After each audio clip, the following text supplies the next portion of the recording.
engagé volontaire sous-officier. Votre appartenance à la 374e promotion, promotion adjudant-chef Monchot, est symbolisée par votre insigne. Cet insigne évoque le parcours et les valeurs de votre parrain. Sa forme est celle typique de l'insigne de votre école, l'École nationale des sous-officiers d'active. Le fond de l'insigne est partagé entre la couleur amarante du béret des parachutistes et le sable du désert algérien. Le barbelé qui sépare les deux symbolise la captivité de votre parrain dans les camps Viet Minh en 1954. En haut de l'insigne, la chimère du 8e BPC, où il sert lors des combats de Dien Bien Phu. Cette bataille est d'ailleurs marquée d'une étoile rouge sur la carte de l'Indochine au centre. En bas, l'insigne du 1er régiment de chasseurs parachutistes. L'adjudant-chef Monchot y sert de 1955 à 1959. Le point armé d'un glaive représente votre formation de sous-officier. La croix de guerre des théâtres d'opérations extérieures orne le côté droit de l'insigne. La fourragère aux couleurs de cette décoration est accordée à votre parrain à titre individuel, et le ruban de la médaille militaire le côté gauche. Le nom adjudant-chef Monchot venant s'y inscrire en capitale noire. Enfin, la cravate de commandeur de la Légion d'honneur occupe la place centrale de cet insigne. J'ai servi mon pays dans les parachutistes. C'était mon plaisir et j'avais donc la foi en ce fait et comme sous-officier. Tout à fait, je suis un des rares survivants qui ont vu beaucoup de nos camarades morts dans les camps Viet Minh, mais de toute arme. J'ai 13 titres de guerre et j'ai donc effectué 6 sauts opérationnels, dont 2 sur Dien Bien Phu. J'ai donc eu la médaille militaire à titre exceptionnel pour cette guerre et je suis officier dans l'ordre national de la Légion d'honneur.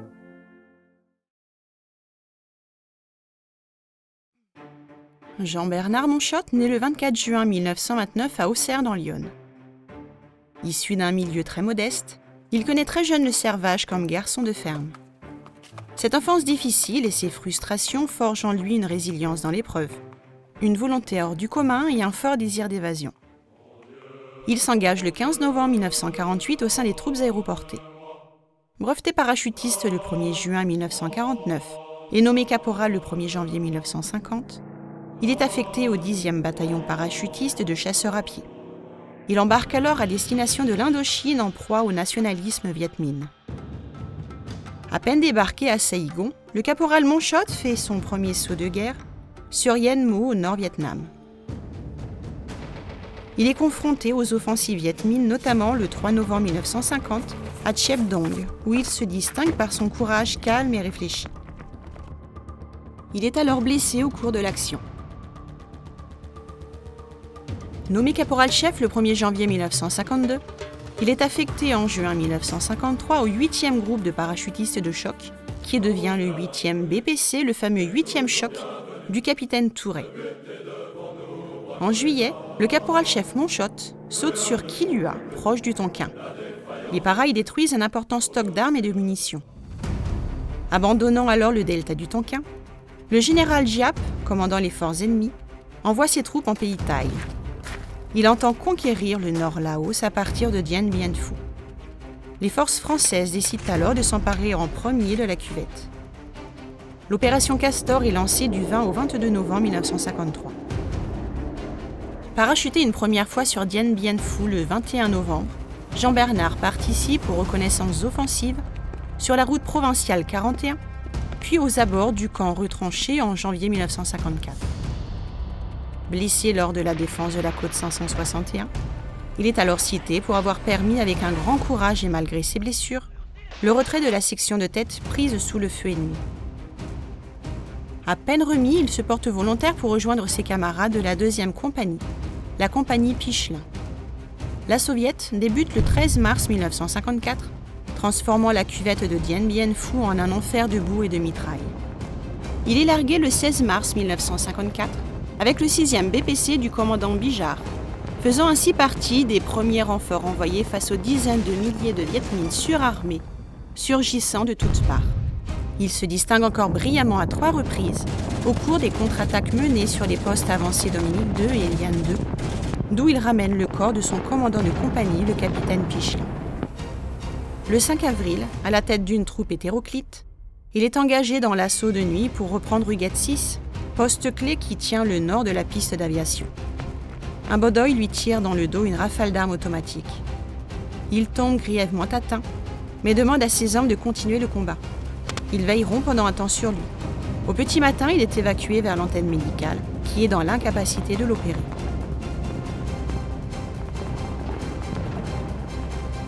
Il est nommé sergent le 21 avril et se voit conférer la médaille militaire et attribuer la croix de guerre des théâtres d'opérations extérieures avec palme.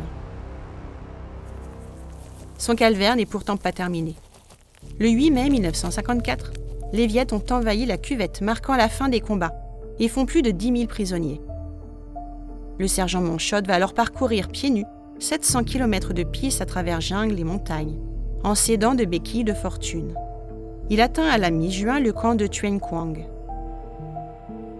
À sa libération, il ne pèse plus que 35 kilos avec des balles dans le corps et une plaie béante dans le dos. Quant à ses camarades, 7658 d'entre eux ne reviendront pas.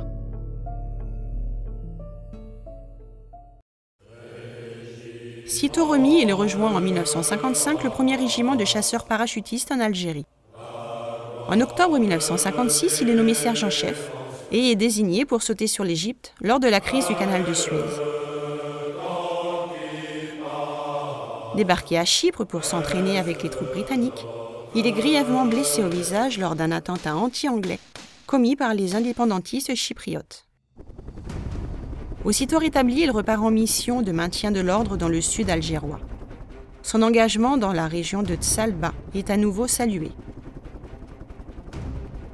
En 1958, il se voit confier le commandement de la première section de la première compagnie du régiment et entraîne ses hommes au combat avec brio, de coups de main victorieux en assaut héroïque.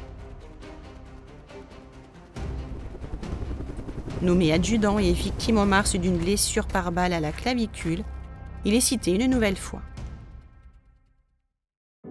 Suite à ces 3 citations à l'ordre de la division, du corps d'armée et de l'armée, avec attribution de la croix de la valeur militaire, l'adjudant Monchotte est nommé chevalier dans l'ordre de la Légion d'honneur en 1959. Son épaule à peine rétablie, il rejoint le 9e régiment de chasseurs parachutistes en métropole.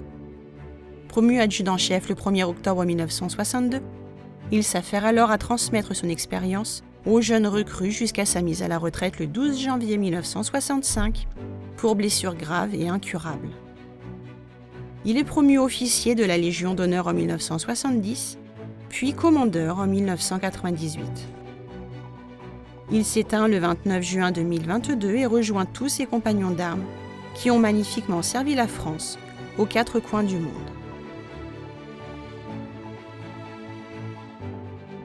Engagé volontaire sous-officier de la promotion adjudant-chef Monchotte.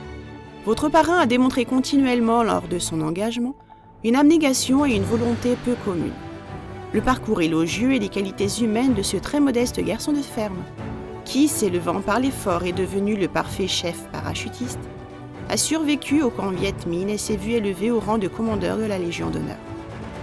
Comme lui, ayez à cœur de servir votre pays avec enthousiasme, rigueur et exemplarité.